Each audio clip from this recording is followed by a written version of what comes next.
We had not gone much further before I saw a vast number of tormenting demons. They were continually lashing a large company of wretched souls with knotted whips of ever-burning steel. The tormented were roaring out with such loud cries that I thought it might have melted even cruelty itself into some pity. This made me say to one of the tormentors, "Oh, stop your whipping, and do not use such cruelty on those who are your fellow creatures, and whom you probably helped lead to all this misery." "No," answered the demon very smoothly. "Though we were bad enough, no devil was as bad as them, nor were we guilty of such crimes as they were. We all know there is a God, although we hate him. But these souls would never admit, until they came here, that there was such a being." "These, then," I said, "were atheists. They are wretched men, and tried to ruin me had not eternal grace prevented it."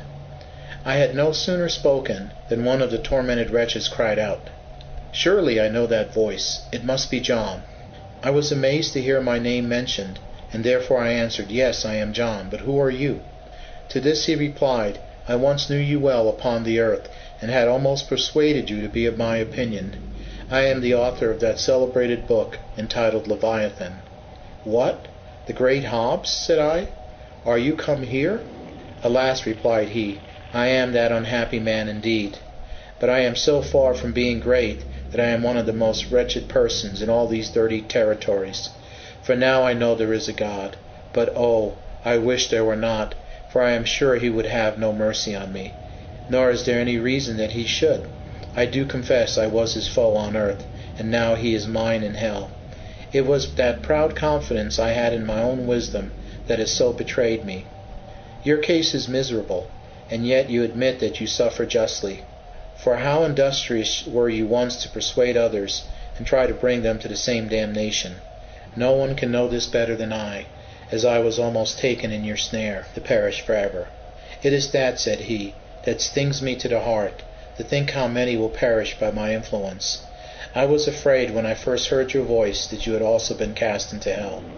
Not that I wish any person happy, but it is my torment to think that any one is happy while I am so miserable. But I did not want you to be cast into hell, because every soul that is brought here through my deceptions increases my pains in hell." "But tell me," I said, "for I want to know the truth. Did you indeed believe that there was no God when you lived upon earth?" "At first I believed there was a God," he answered, "but as I turned to sins, which would lead me to his judgment, I hoped there was no God. For it is impossible to think that there is a just God, and not also remember that he will punish those that disobey him. But as I continued in my sins, and found that justice did not swiftly come, I then began to hope there was no God.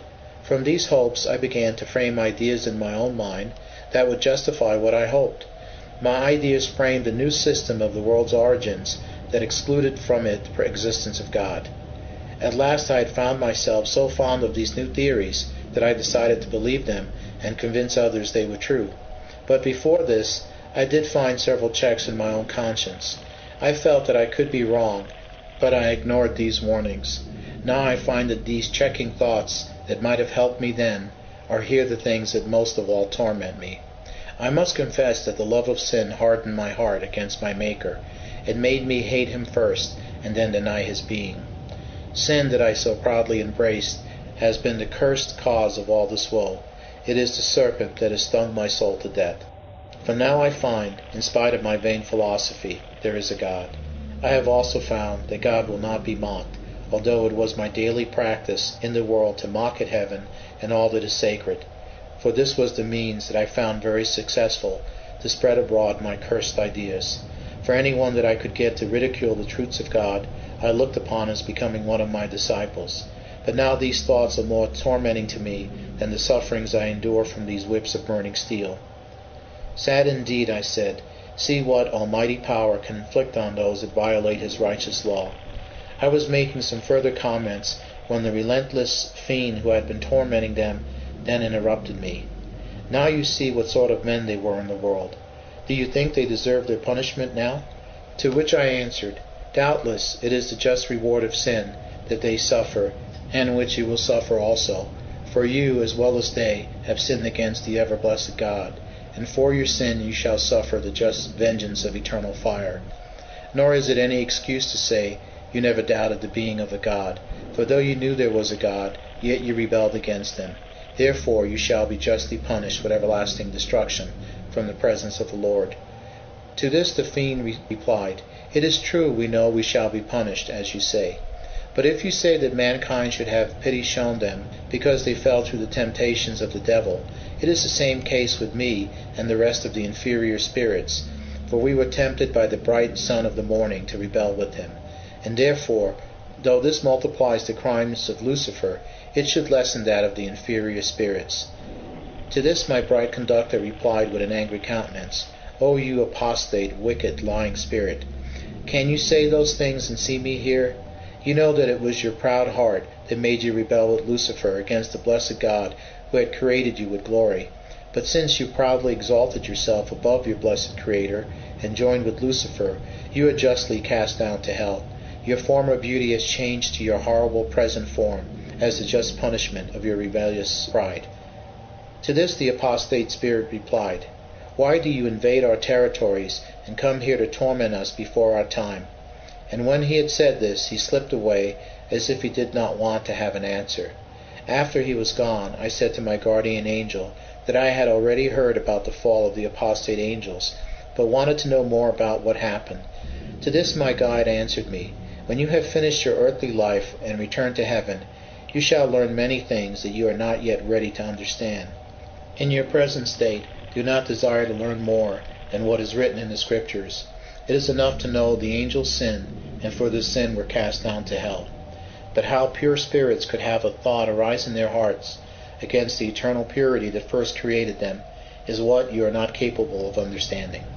I have observed, said I, that those in hell complain most about the torment from their own sense of guilt, which confirms the justice of their punishment. This gloomy prison is the best place to rightly understand sin, for were it not so evil, it would not be rewarded with such extreme punishment. What you say is very natural, but there is yet a better place to see the just reward due to sin.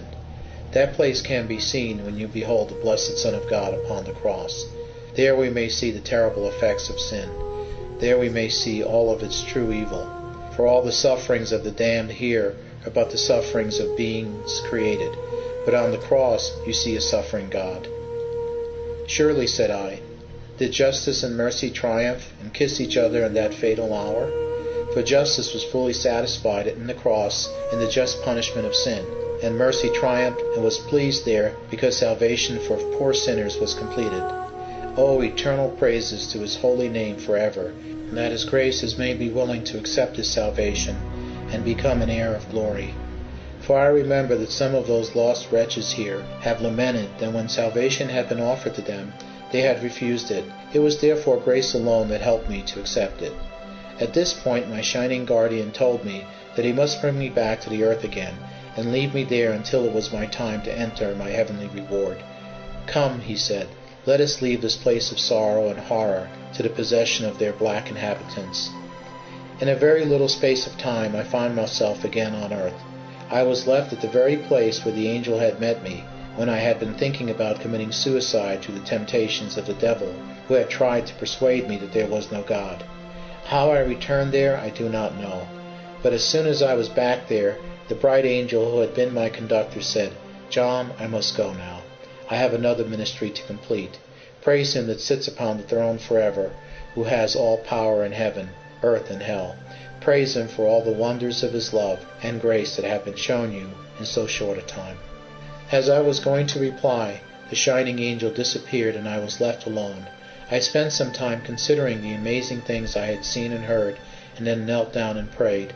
When I rose up, I began blessing and praising God for all his goodness. When I returned back to my house, my family was very surprised to see how my countenance had so greatly changed. They looked at me as if they scarcely knew me. I asked them what they were staring at. They answered that it was the change in my face that caused it. I said, How am I so greatly changed? They told me, Yesterday you looked so depressed that you seemed the very image of despair, but now your face appears radiant, beautiful, and seems full of perfect joy and satisfaction. If you had seen, I said, what I had seen today, you would not be surprised at the change in me. Then I went into my room, took my pen and ink, and wrote down everything I had heard and seen. And I hope that those that read this will be moved in their hearts, just as I had been as I wrote everything down. The end.